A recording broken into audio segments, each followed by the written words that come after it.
bravo pour le travail fait par Selectour, à la fois un système décentralisé, mais une direction extrêmement ferme, qui est indispensable pour progresser. Il n'est pas exclu de penser que la plus grande émancipation des femmes dans les dernières années n'a pas été l'incroyable développement du permis de conduire pour les femmes, qui était extrêmement faible il y a 25 ans. L'automobile est un outil de liberté, d'émancipation, de travail qui n'est pas négociable. Et le sentiment de deux France, celle qui utilise cet outil, et une autre qui a juste à gérer les comptes de la nation, et au fond, la thèse est simple, on va prendre un tout petit peu là, sur la TIPP qui a changé de nom, c'est tellement de gens que ça ne se verra pas. Le problème, c'est que c'est la couteau en plus, et que ça se voit, et que ça redéclenche dans notre nation un constat sur le pouvoir d'achat de grande partie de la population. Mais il y a quelque chose de positif et d'extraordinaire. C'est qu'une partie, je sais pas, on va dire les élites, peu importe, françaises, ont vu sur ces ronds-points, dans ces carrefours, devant ces hôpitaux, ces femmes et ces hommes, et pour eux tout ça c'était que des chiffres avant. Maintenant c'est des visages. En fait, il y a deux choses. Il y a notre modèle de société. Nous sommes un pays qui a choisi un certain nombre de règles républicaines quasi uniques dans le monde. L'école gratuite, l'université gratuite, la justice gratuite, la santé gratuite, et pouvoir envoyer des armées pour sauver parfois, en fait, une véritable armée de métier. Et donc, dans une situation difficile, c'est que nous sommes en compétition avec des pays qui font payer ces prestations à leurs concitoyens. Et donc, on a un léger décalage permanent de compétitivité et de performance.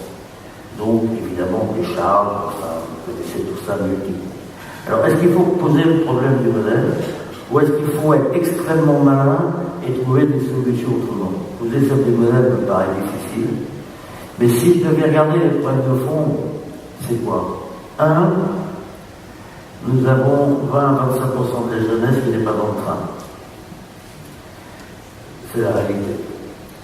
20 à 25%, ça veut dire un 4 cylindres qui roule sur 3 cylindres. Ça va ni vite ni loin.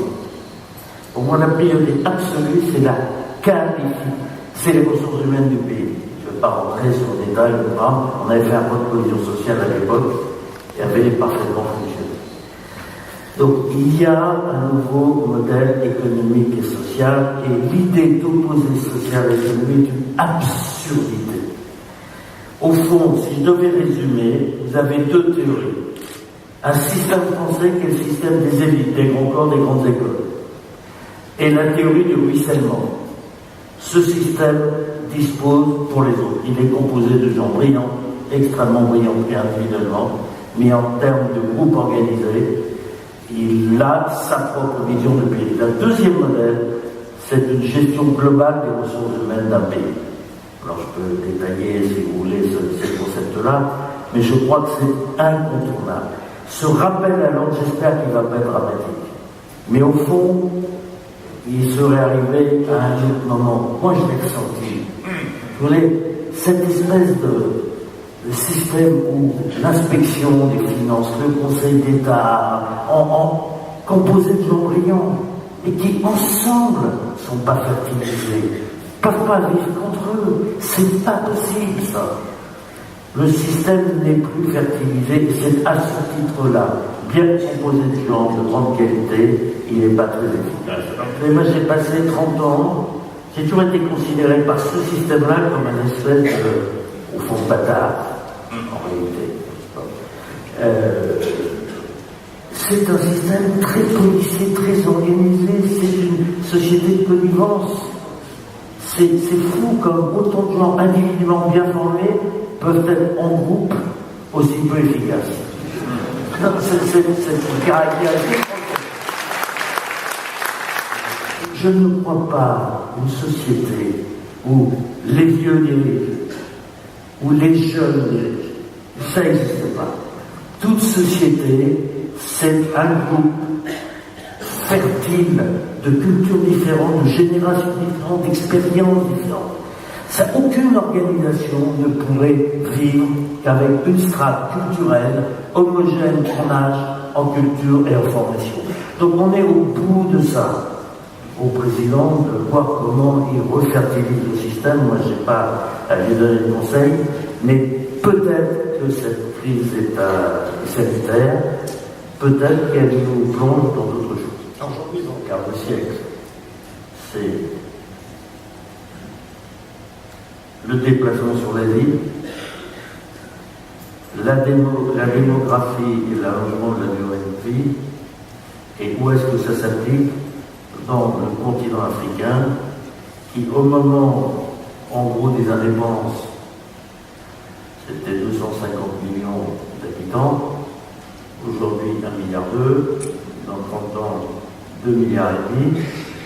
Après, je pense que la courbe s'inversera, que c'est un sujet qui est à 14 km de l'Europe, que la fraternité est invraisemblable en réalité, que c'est notre chance absolue de croissance, ou c'est notre désastre absolu. On ne peut pas passer d'1 milliard en gros d'1 milliard à 2 milliards pour simplifier, et en même temps avoir 1 milliard de portables vendus en 3 ans. C'est-à-dire un système où vous avez des gens sans énergie, mais reliés au reste du monde en information. Ce double événement est absolument ingérable. Vous rajoutez un peu, le climat nous pose un problème en France, d'accord, enfin au lac Tchad, on ne raconte pas. Ou dans les forêts équatoriales, puisque le dérèglement, c'est du dérèglement. C'est de la pluie qui n'est plus utile, mais ravageuse. Parce qu'elle ravage les cultures, etc. Donc je veux dire, on est face à un truc où on raconte des histoires depuis 15 ou 20 ans. Vous savez, de toutes les COP, la seule qui aurait pu être utile, c'est celle de Copenhague. Pourquoi? Parce que c'est la seule qui avait décidé que le temps que nous fassions, nous occidentaux, les efforts, en attendant, on aidait les pays victimes du dérèglement, et notamment en les aidant à s'équiper en énergie, donc en eau. Et pourquoi cette équité dans la nuit même? Parce que les systèmes internationaux ne voulaient pas. C'est la seule fois qu'on a pris des engagements financiers. 10 milliards de dollars par an, montons à 100 milliards en 10 ans, pour toute la communauté mondiale cette année de blague. C'est-à-dire le prix du restaurant de ce soir que va nous offrir l'excellent agricole. C'est une blague. Donc, penser un quart de seconde qu'on peut laisser ce continent doubler, de toute façon il doublera, et double autant par les progrès de la médecine, plus exactement des soins publics, que par la natalité. On avait fait convergent. C'est juste complètement de cette Europe et de cette organisation. C'est un système qui a un coup de souffle, c'est pas grave, il a produit ses effets, il a eu des qualités, mais aujourd'hui il faut évidemment changer. Mais pour revenir à l'Afrique, oui, un système organique, vous savez, pour qu'il y ait de l'électrification partout en Afrique, c'est très simple, c'est 20% des financements gratuits, c'est 250 milliards de travaux à peu près. Et si on ne le fait pas, le danger, je vais vous le montrer, c'est très simple. Il n'y a pas un jeune, quelque part, qui restera dans un endroit où il y a des lumières de musique. Évidemment, il va sur le chemin de la lumière et de la musique. C'est-à-dire la ville, c'est-à-dire le port. Parce qu'au fond, seules les capitales sont à peu près éclairées. En général, ce sont d'ailleurs des ports. Et donc, vous avez une organisation de déstructuration urbaine de ces grandes agglomérations semi-éclairées. L'Afrique aujourd'hui, c'est de la jeunesse sur des chemins de terre vers la lumière et l'énergie. C'est ça. Et donc, sur ce chemin, ils croisent tous les dangers du monde, de toute nature. De toute nature. Tabou, terrorisme, mafia, armée de mercenaires, etc. Et donc, notre intérêt objectif, y compris dans la croissance, c'est cette stabilisation. C'est techniquement, ça coûte rien. C'est que dalle à faire. Franchement, c'est rien. C'est la moitié de l'aide actuelle de développement. Et je trouve que c'est un projet qui a... Si on ne redonne pas un peu de raison d'être ensemble, nous Français, nous Européens, le système ne durera pas. Ce n'est pas les modalités qui emportent l'âme des systèmes. Vous êtes probablement le métier, un de ceux, ou même probablement le métier qui est le plus à la sensibilité de tout. Tension, mouvement urbain, micro-révolte, sécurité, micro-guerre, soulèvement, je veux dire, vous êtes un Quai d'Orsay à vous tout seul. Non mais, c'est bien. Parce que, excusez-moi, quand il faut les rapatrier, ou quand il y a, je veux dire, c'est pas... D'abord, sur vous, ça tombe, vous au sens du métier, au sens large. L'idée que quelqu'un éveille les consciences des autres, par nature, oui, enfin, dès qu'on parle de conscience, moi je me sens mal à l'aise. Donc, mais en revanche, voilà, qu'il y ait un accompagnement, qu'on prenne par la main, que dans vos métiers, il y ait de la valeur ajoutée en plus, peut-être, voilà. Est-ce que ce métier-là, en France, vous faites 8% à peu près du PIB, en moyenne européenne, c'est quoi? Pareil, 5-6? Au niveau mondial, c'est 9,2%. Bon, donc 10%. C'est pas que dalle. Il y a un truc à réfléchir au plan européen.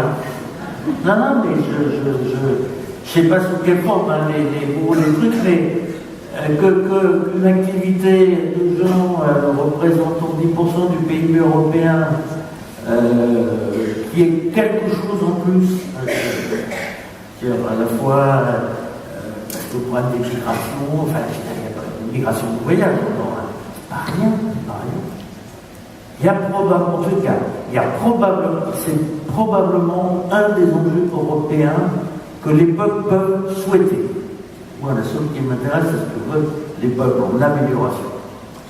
Non, il y a un truc à creuser là.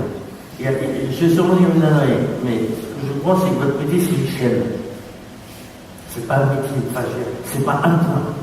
Ça commence, où est-ce que je réserve à Nouakchott jusqu'à mon redépart de Roissy. C'est une chaîne, mais comme souvent, le système judiciaire, c'est une chaîne. C'est pas la liberté du parti, c'est une chaîne. Donc, comment on fait pour travailler de manière très méthodique l'amélioration de chacun des points de la chaîne, sachant que le point le plus faible, ça sera la vraie capacité de la chaîne. Donc, il y a un travail, il faut qu'il y ait une organisation d'État ou co-régionale, je ne sais pas, mais il y a un travail à faire sur la chaîne de décision, d'accueil, de suivi, etc. Et ça, je suis absolument convaincu.